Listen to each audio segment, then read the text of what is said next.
Listen now for the word of God as it comes to us from the book of Psalms. The Lord is my shepherd. I shall not want. He maketh me to lie down in green pastures, and he leadeth me beside the still waters. He restoreth my soul. He leadeth me in the paths of righteousness for his name's sake. And yea, though I walk through the valley of the shadow of death, I have no evil to fear. For thou art with me. Thy rod and thy staff, they comfort me. Thou preparest a table before me in the presence of my enemies. Thou anointest my head with oil. My cup runneth over. Surely goodness and mercy shall follow me all the days of my life. And I will dwell in the house of the Lord forever. Thus ends our reading for this morning. The word of God for the people of God. Thanks be to God.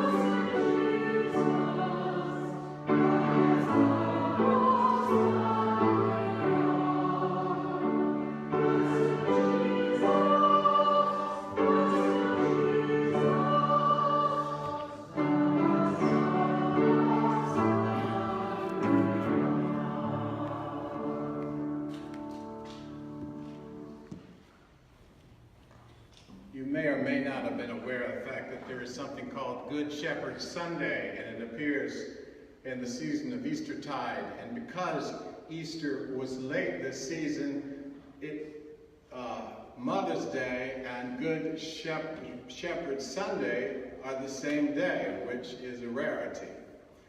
But it seems appropriate to me insofar as a good shepherd and a good mother share a lot of the same qualities. They both protect their lambs, they feed and nourish, and every one of the lambs is irreplaceable. You know the story of Jesus' parable of the 100 sheep and the one that gets lost. The good shepherd does not write off the one that's lost is irreplaceable. So it is with a mother. And it is a mother's job to know her children, as it is for a shepherd to know the sheep. What is it that frightens them, and what is it that gives them joy? It's all part of what it means to be a good shepherd and a good mother. But we are all called to be good shepherds, not just those of us who have the particular calling to be mothers or fathers. In that story we had last week, if you were here, that ends the Gospel of John. The Gospel of John ends with Jesus sitting right in front of Peter, one-on-one, in the resurrection at that beach breakfast. And he asks him 3 times, "Do you love me?" And he says, "Feed my sheep, tend my lambs, feed my lambs." And Peter is a symbol for all of us. We are called to live a life in which we care for and nourish and get to know the people that God puts in our lives and to care for them. That is why we're here. That's what our soul is about. You may have heard about a famous psychological study that took place in Princeton by the psychology department of Princeton. They had this study take place in 1973 on the campus of Princeton Theological Seminary. A group seminarians were the unknowing subjects of the study. In one room, they were told that they had an assignment in about an hour to come up with, on the spot, a sermon, the basic outline, on the Good Samaritan parable. The most famous of parables. A man beaten beside the road, half dead, and the stranger comes and cares for him out of compassion, while two others pass on by and avoid him. And so they composed their sermons they were going to give, and they were told they had to cross campus to go to another building, and they were on a tight schedule, so they had to get there on time, and they were going to be critiqued for their sermon. And so they all made that path across campus, and unbeknownst to them, the psychology department, and this really sounds pretty insidious when you think about it, they hired this actor who was in this alleyway that they passed by, who acted out being in great distress, sick, great need of help. And the vast majority of the seminary students on their way to deliver a sermon about the Good Samaritan passed him right by. And what's that say about seminarians? Are they worse than anybody else? No, it does. They presumably wouldn't be in seminary if they didn't have some capacity for compassion. What the study concluded was that the single most determining factor as to whether or not somebody will stop and help has to do with whether or not they feel like they are in a hurry, like they're under pressure to get somewhere on time, that there's somewhere important they need to be. It has a way of closing down our hearts. It keeps us from being able to experience that compassion that is our native, natural inclination as those made in the image and likeness of God. It is the very place of our soul. Carl Jung, the great psychiatrist, said, "Hurry isn't of the devil, it is the devil." That when we find ourselves in a constant state of hurry and anxious, fatigued, needing to get to the next place, our hearts shut down and we lose our very soul. Although there are ways for sure to be grateful that we live in the 21st century, I would argue that there are some ways in which there has never been a more difficult time to be a mother than in the present age. And I would point to two things. One, I would point to what I would call kind of the idolatry of children that we have taken on, which by that I mean this sense in which the family's life completely revolves around the child, and in particular this assumption that parents have to give that child every single possibility for learning and advancement and making them successful in life. And so there's these jam-packed schedules to get the child here and there, and this feeling if you're not doing it right, you're a failure as a mother, as a father. There's this kind of pressure that's upon us in this idolatry of children, which is not good for parents, and I would suggest it's not good for children. And it's the ocean we live in right now. And I remember, those of you who are of my generation, you remember what it was like in the summertime. Our mothers gave us breakfast and then sent us out the door and said, "I'll see you later." Wasn't as much fear. And there wasn't the assumption that everything had to be programmed and every possibility for making the child a success. And in some ways, I think it was a healthier atmosphere. The other cultural movement that I think makes it harder now to be a mother than ever is the increasing isolation of our age. More and more we live as little singular isolated cells unto ourselves. The nuclear family, which we think of as this God-instituted thing, it was only in the last 100 years that became a thing unto itself. There was always this extended family to support a mother. There was that expression, "It truly takes a village to raise a child." And motherhood now is often lived in extreme isolation. I came across this article on the internet talking about raising children in an Instagram culture. It was talking particularly about being a mother of a young child. And she talked about how, mothers who are with their babies, they will put on Instagram their moments of bliss as a mother. But they don't put those other moments, on Instagram. And so everyone gets the message that it's supposed to be pure bliss. And she writes, "We are led to believe that the moment we have our children is going to be the best of our lives. In reality, it is the most overwhelming. And that exhaustion, that tedium, that loneliness, that depression that is a part of motherhood, in large part because of that isolation. It's hard to be a mother. And then there are the guilty feelings that are on top of all this, because you're not doing it right, you're not doing it as well as you should be, and you shouldn't be feeling all these dark feelings. If you're feeling these dark feelings, you must not be a good mother." Some of you mothers are looking like you know what I'm talking about. Yeah, from time to time we hear news stories that capture our attention. I think they put them out there because they will capture our attention, about mothers who have acted in some truly horrific way towards their children.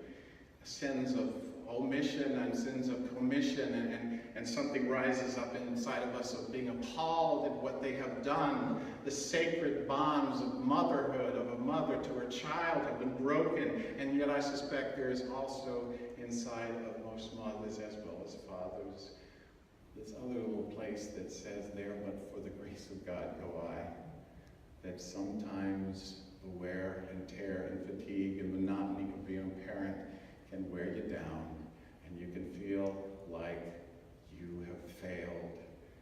And there, but for the grace of God, go I. And those of us who are not either mothers or fathers, I think, feel similar things in the simple calling to be shepherds in this world, that we fall short in our caring. So this is Good Shepherd Sunday, and it's important to note that primarily when we talk about the Good Shepherd, we're not talking about ourselves and our calling to be good shepherds, although of course that is our calling, but we are talking about a God who is a good shepherd, and that is what this beloved 23rd Psalm is all about. And it makes a big difference how you picture God. Is God a taskmaster like Pharaoh of Egypt?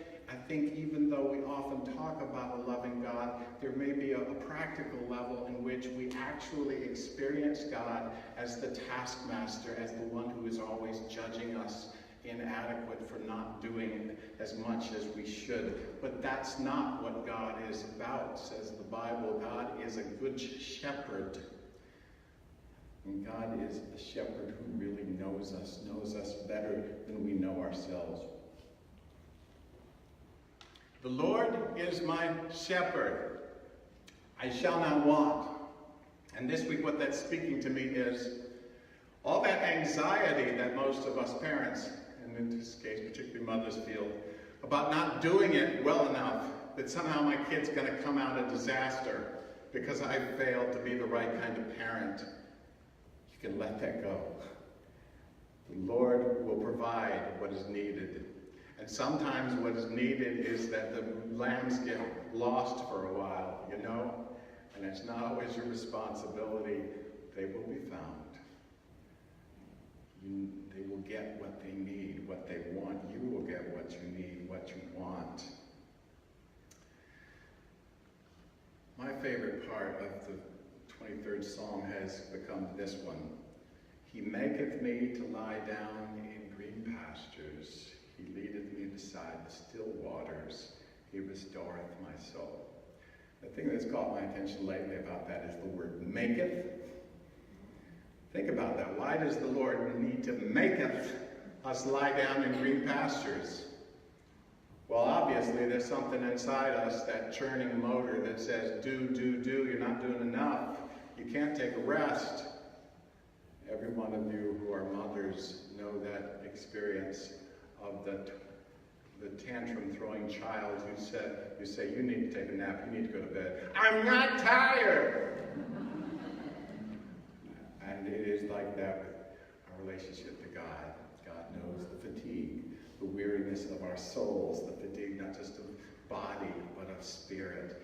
And God wants us to get the rest that we need, that God cares for us. And that in that place of fatigue, where we are feeling that need to just get the next thing done, our compassion closes down. And our capacity to be a good mother, good father, good shepherd in this world is diminished because of our fatigue and our exhaustion and our hurry. And the Lord wants to give us rest, wants to renew us, wants to restore our soul. And our soul is that place inside of us that just instinctively cares, instinctively feels compassion. And when we're in a place where we're no longer feeling that, it's a sure sign that we are in some sense exhausted, that we're in some sense just so driven by that pressure to get to the next thing that our souls are getting lost. I came across this posting on Facebook by one of our church members, and I stole it. I thought it was nice. Would you click?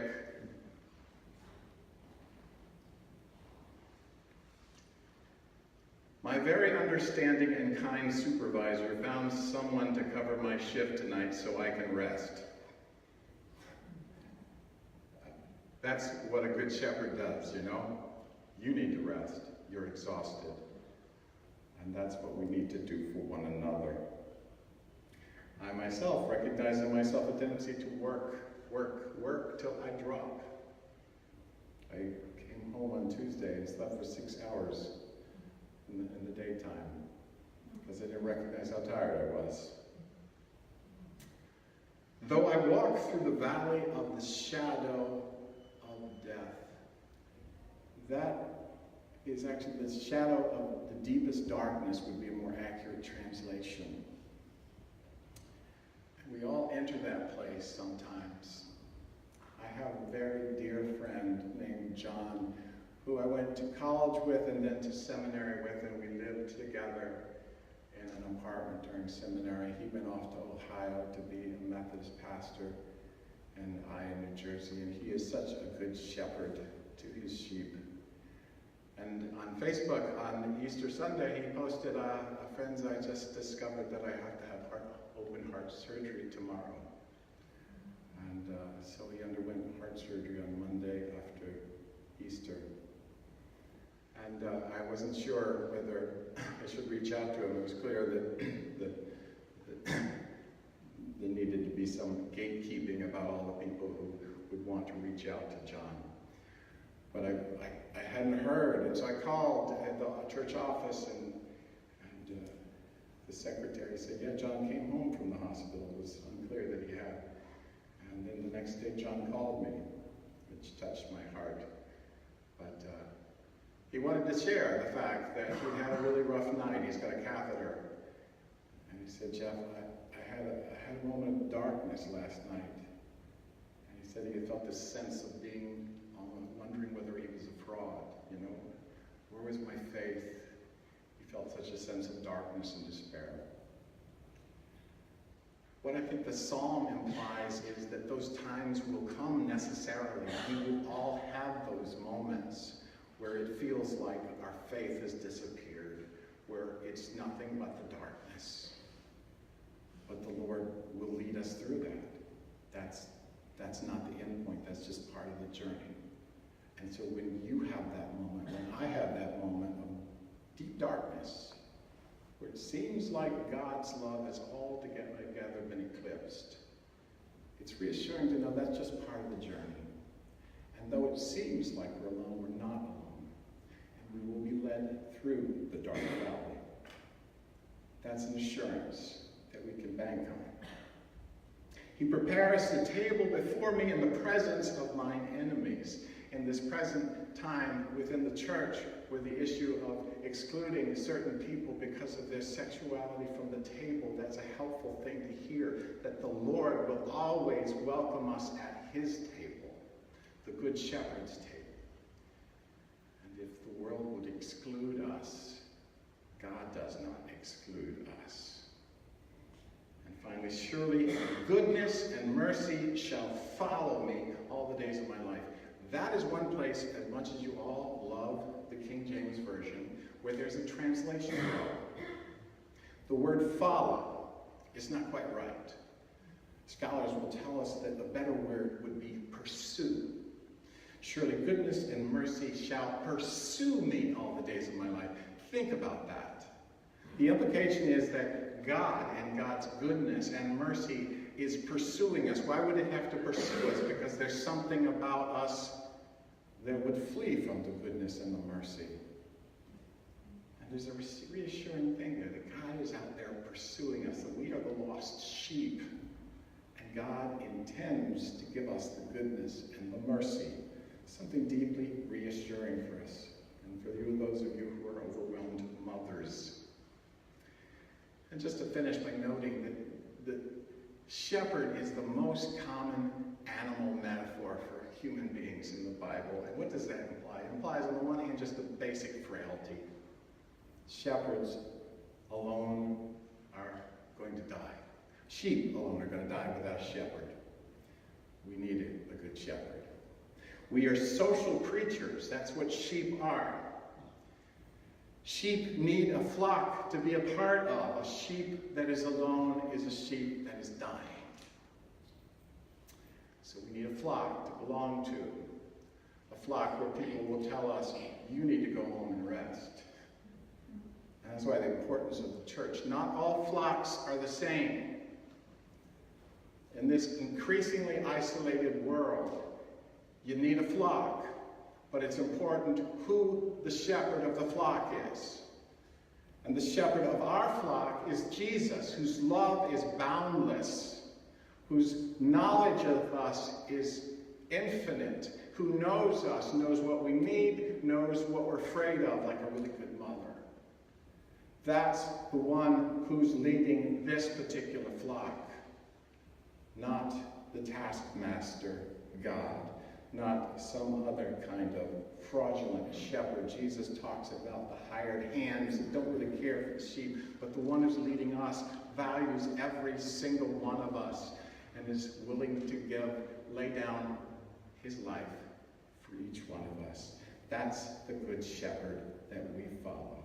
And that's the good shepherd who is there for you moms when you just feel overwhelmed and want to give up, because I know you have those days. And that's the shepherd who wants to take you up in his arms and just rock you like a little baby until you're ready to be the mom again. Please pray with me.